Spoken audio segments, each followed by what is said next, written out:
Nous on tourne, hein. Nous on tourne. Je t'annonce, on tourne déjà. Ah, ça tourne, mais j'ai pas du tout la même non, teinte. on n'est pas du tout sur le même éclairage. Salut Booktube. Je sais pas quoi dire. À chaque fois je commence et je me dis merde, je sais pas quoi dire après. Salut Booktube.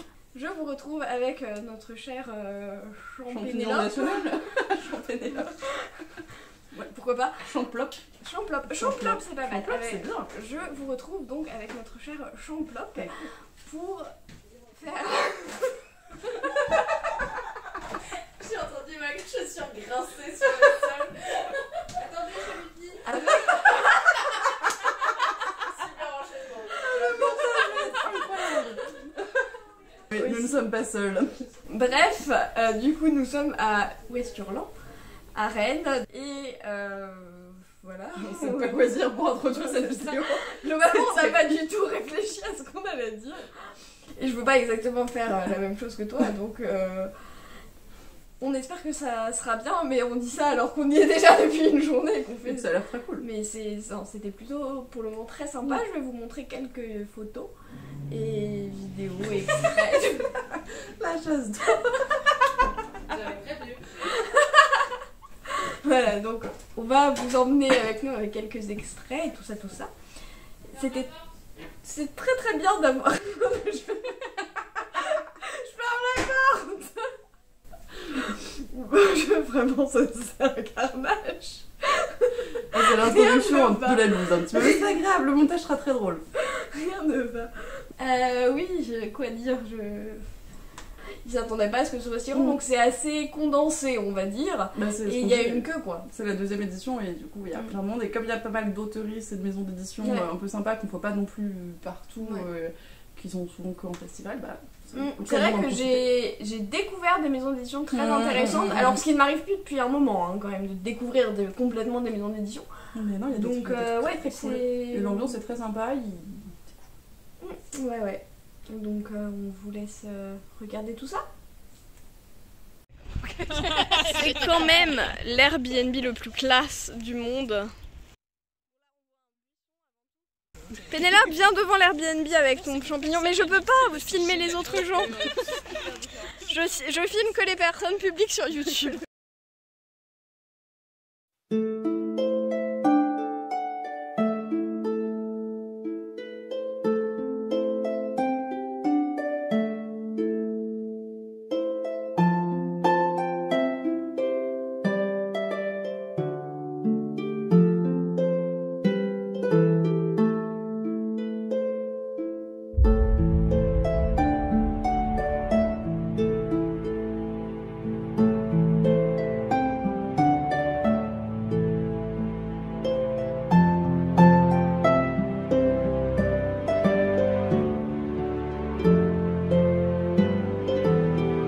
Je crois qu'il y a du champignon qui grossit sur le bateau. Qui grossit?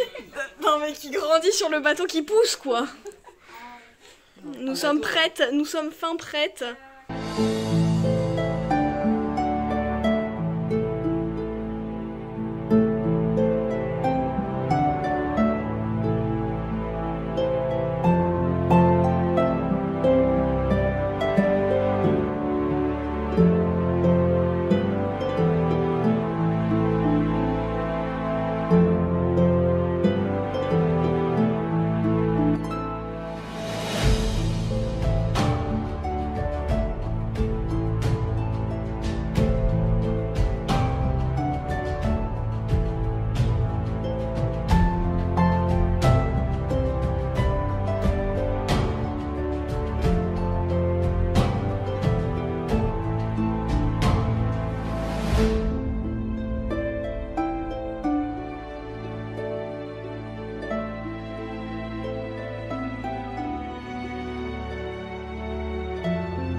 Pénélope a une confession à faire. J'ai rien acheté moi encore.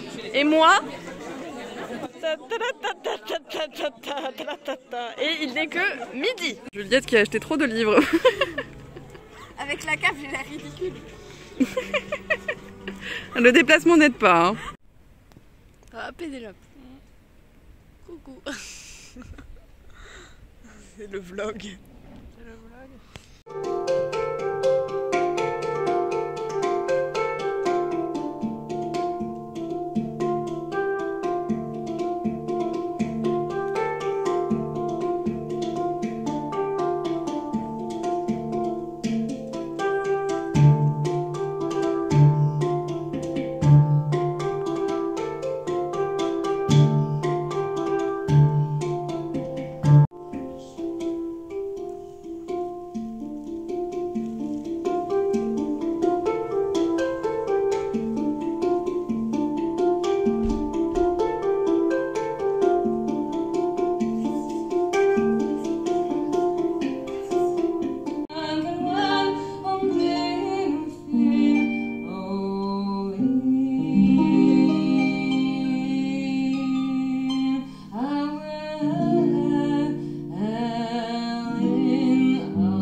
Pourquoi ces chaises? Mais qui a eu cette idée?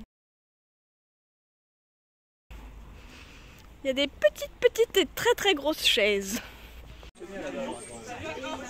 Nous nous serons récompensés de frites. La dure attente pour les frites. Les frites sont là. Il y a le champignon. Je vois pas du tout si je suis bien cadrée parce qu'il y a zéro luminosité sur mon téléphone. Le champignon migrateur rentre après sa dure première journée. C'est surtout avec le concert à 20h30.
Ça y est, on est le dimanche soir, c'est la fin de Ouest Hurlant et je suis toute seule dans mon énorme Airbnb pour 5, mais c'est pas grave.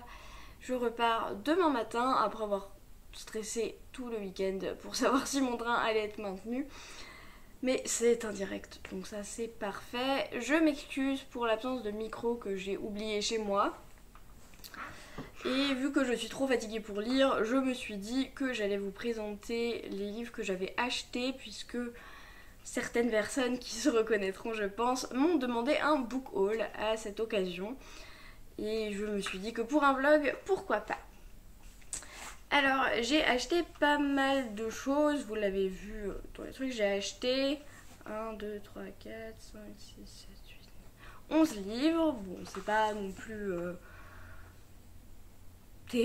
terrible, enfin ça va, j'ai déjà fait pire en salon, honnêtement, mais c'est quand même une bonne quantité, on va pas se mentir. Je viens de les sortir de ma valise, les livres, donc ça risque d'être un peu dans le désordre, voilà. j'ai acheté Un éclat de givre de Estelle Faye. C'est vraiment une autrice que je dois absolument découvrir. Celui-là, c'est un de ses livres les plus bizarres et les plus sombres, donc clairement c'est peut-être celui qui est pour moi le plus, en tout cas dans ceux adultes. Donc voilà, j'ai extrêmement hâte de le découvrir. En plus, les éditions comme ça sont quand même magnifiques chez ActuSF, donc je n'avais aucune raison de ne pas le prendre et vraiment j'étais très contente. De la même autrice, j'ai pris 2 livres / cadeaux qui sont L'île au manoir, qui est un tout petit livre pour enfants indiqué à partir de 10 ans a priori. Mais bon, il fait 100 pages et c'est écrit très gros globalement. Donc je sais pas, est-ce que c'est vraiment à partir de 10 ans? C'est ce qui est marqué à l'arrière, mais voilà, donc j'en sais pas grand chose. J'aimerais bien le lire avant de l'offrir de toute façon.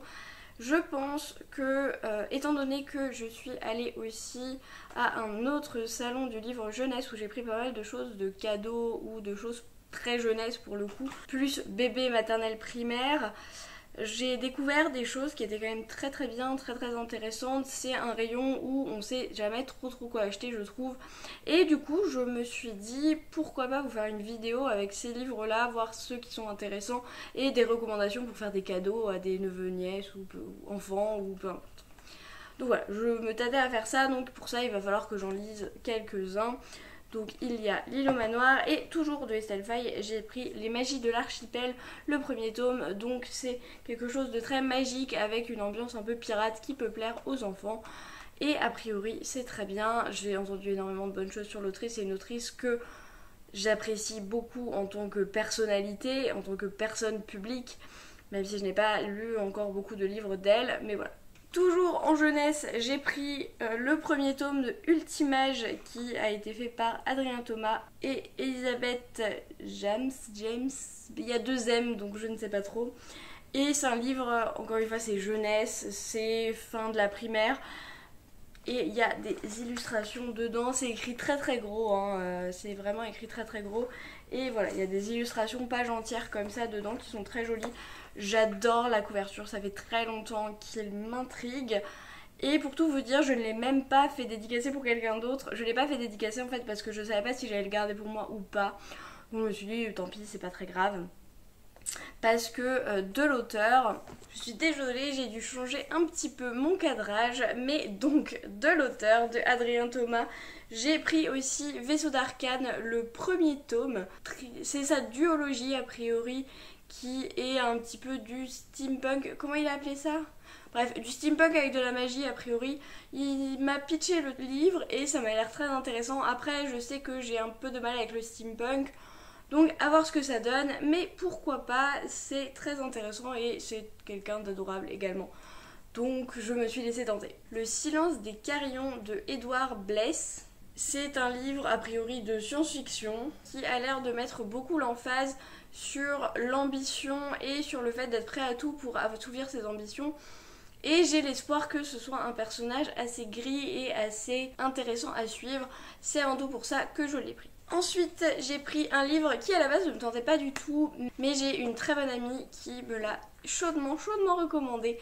Et il s'agit de Carne de Julia Richard, qui est une autrice absolument adorable également. C'était une de mes meilleures rencontres, je pense, au salon, et vraiment, la couverture me plaît pas tant que ça, et on m'a dit que la couverture n'était pas représentative du livre. Comme c'est un avis en qui j'ai totalement confiance, je me suis laissée tenter. Elle m'a dit lis-le, tu vas adorer. Donc j'ai tout espoir que ce soit le cas. Ensuite, j'ai pris Les Chants de Nuying, qui est un livre de science-fiction de Émilie Kerbalek, que j'ai aussi extrêmement envie de découvrir. Ça fait un moment qu'il me fait de l'œil celui-là aussi. Et j'en ai discuté un petit peu avec l'autrice qui m'a parlé de tout un voyage, d'une civilisation avant tout chinoise, en tout cas un organisme mondial qui est dirigé par la Chine, donc avec une version un peu alternative de notre monde. Et donc c'était très intéressant. J'ai hâte de voir ce qu'on va nous proposer et de partir a priori vers la planète de Nuying. Ensuite, j'ai pris en avant-première Imilis de Emmanuelle Chastelière, qui est publié chez Argile. J'en sais pas grand chose, je sais que c'est une avant-première avant-première qui est très attendue. Emmanuel Chastelière, c'est un auteur qui a déjà fait des choses qui ont plutôt bien marché. Et du coup, j'avais envie d'essayer. Il est magnifique, l'histoire me tente. C'est une réécriture de fantasy dans un monde à Carthage, voilà, donc il y a pas mal de choses qui m'intriguent beaucoup. C'est plus que aussi que c'est une sortie très attendue qui me fait pas mal d'œil. Et donc je m'étais dit pourquoi pas le lire, il était en avant-première, voilà, je l'ai pris. Ensuite j'ai acheté un recueil de nouvelles qui s'appelle Faux Semblants chez Ibi Éditions, et en fait c'est des éditions qui font des textes engagés sur le plan de la représentation LGBT avec toutes les facettes des LGBT, et donc là on est sur un recueil qui va à chaque fois traiter d'une sexualité ou d'un genre différent. On a notamment, ce qui m'intéressait le plus, des représentations demi-sexuelles et asexuelles, et donc j'étais très très intriguée par ce texte, et donc je me suis dit pourquoi pas. C'était l'occasion de découvrir aussi la maison d'édition. Et enfin, le dernier livre que j'ai à vous présenter, c'est une maison d'édition que j'ai découvert sur le salon et qui m'a tout de suite fait beaucoup d'œil, m'a tout de suite beaucoup intriguée dans ses thématiques, dans ses façons d'aborder les livres. C'est les éditions du Penseur, P-A-N-S-E-U-R. Et en gros, ils font quand même beaucoup de livres à concept, mais sans avoir aucun genre prédéfini. En fait, c'est vraiment le concept, la façon d'écrire qui vont déterminer si oui ou non les personnes sont publiées chez eux. Ils ont de la poésie, ils ont de la fantaisie, ils ont du contemporain, ils ont de la biographie, ils ont un peu de tout. Et il y a énormément de titres qui me faisaient très envie. L'éditeur était extrêmement sympathique, il m'a pitché tous les romans pour voir un petit peu, me présenter tout ce qu'il faisait, voir lesquels étaient le plus pour moi ou quoi, et j'ai décidé de prendre Le Penseur de mots, donc c'est le livre dont vient le nom de la maison d'édition, qui a été écrit par Isabelle Aupuy. Et c'est un livre où en fait on va suivre un personnage qui est le mot belle. En fait c'est le personnage et un mot, et tous les autres mots un petit peu dans l'histoire vont être également des personnages, et la protagoniste en fait se retrouve enchaînée à sa connotation féminité, féminine, de par ce mot belle qui est pour elle l'essence de la féminité, et elle se retrouve emprisonnée là-dedans, et on va voir comment en tant que belle elle va pouvoir s'émanciper de ça. Et c'est un récit qui traite donc des mots mais aussi a priori éminemment féministe, et je trouve que le concept est incroyable, et a priori dans la maison d'édition ils ont l'air de pousser les concepts assez loin, donc c'est pour ça que j'étais très très intriguée. Et voilà, je trouve que cette maison d'édition me donne beaucoup d'a priori positifs. Je n'ai pas encore découvert de texte 2 vu que c'est le premier que je me procure, mais si je l'aime bien, je vais certainement me procurer plus de livres 2 parce que vraiment ça a l'air trop bien. J'aime beaucoup aussi leur couverture parce que là vous le voyez peut-être un plus ou moins. Mais en fait ils font des trucs très sobres, mais il y a quand même tout ce texte derrière qui est très joli. Enfin voilà, je trouve que leurs couvertures sont plutôt belles aussi. Il n'y a pas que du noir, hein, il y a d'autres couleurs qui mettent. Et donc voilà, je suis très intéressée. C'est à peu près tout. Bon ok, j'ai une confession à faire, j'en ai oublié 2. Parce que j'avais déjà commencé à ranger mes livres et j'en avais mis dans la poche de devant de ma valise. Donc j'ai pris sous les recommandations de Pénélope La Dernière Geste de Morgane Ovlenko le premier tome. À voir quand est-ce que je le lis. Celles qui étaient avec moi comprendront pourquoi. Et ensuite, un livre que j'ai très hâte de lire, j'ai Là où règnent les baleines de Jolane Sébertrand, donc c'est son deuxième, qui sera parfait pour l'été et j'ai extrêmement hâte. Et normalement cette fois c'est bon, j'ai vraiment terminé. Finalement j'ai pas tant dépensé que ça, comme je l'ai dit, il y a déjà eu pire. Je dépense assez peu en librairie, mais là c'est vrai que j'ai refait mon quota de pales pour un moment. Donc je vais m'arrêter là pour quelques temps probablement, hormis grande nouveauté que je veux absolument, bien sûr, mais on va déjà essayer de faire descendre tout ça. C'était aussi l'occasion pour moi, ce festival, de rencontrer plein de gens en vrai. Et avec Pénélope, on a notamment vu Natcha, on a vu Camelot Magicadou, avec qui on a pu discuter un petit peu. Il y en a d'autres aussi, tellement d'autres que j'ai aperçu, mais bon, j'ai pas forcément trop envie d'embêter les gens moi, donc il y a beaucoup d'autres gens où on était en mode ah mais c'est lui, et voilà, on laisse couler, on dit rien parce que c'est pas forcément non plus le moment, je trouve. Nous on était aussi avec d'autres amis, donc c'était pas forcément juste en mode booktube, donc voilà, on n'était pas non plus hyper dans la recherche de personnes de booktube. Mais c'était très très sympa de pouvoir discuter avec plusieurs personnes et même d'échanger tous sur Insta, etc. Même si on ne se croisait pas forcément.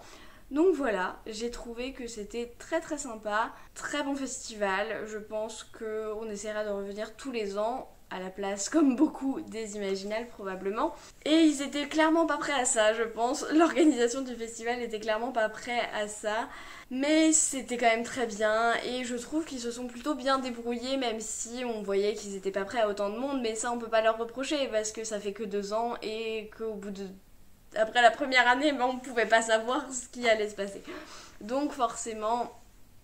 c'est aussi le jeu, mais j'avais énormément de peine pour les pauvres autoristes qui étaient en déj de livres le samedi midi. C'est cool parce qu'on a tout vendu, mais en même temps on aurait pu vendre tellement plus. C'est vraiment un petit peu dommage pour eux et elles, mais c'était quand même très très bien. Je suis très contente d'avoir rencontré tout le monde, d'avoir revu Pénélope évidemment. J'espère qu'on pourra rencontrer encore plus de personnes l'année prochaine si tout va bien. Mais voilà. J'ai à peu près dit tout ce que j'avais à dire, je suis complètement défoncée, je ne sais même plus ce que je raconte parce que je suis crevée et il n'est que 20h30, tout va bien. Mais voilà.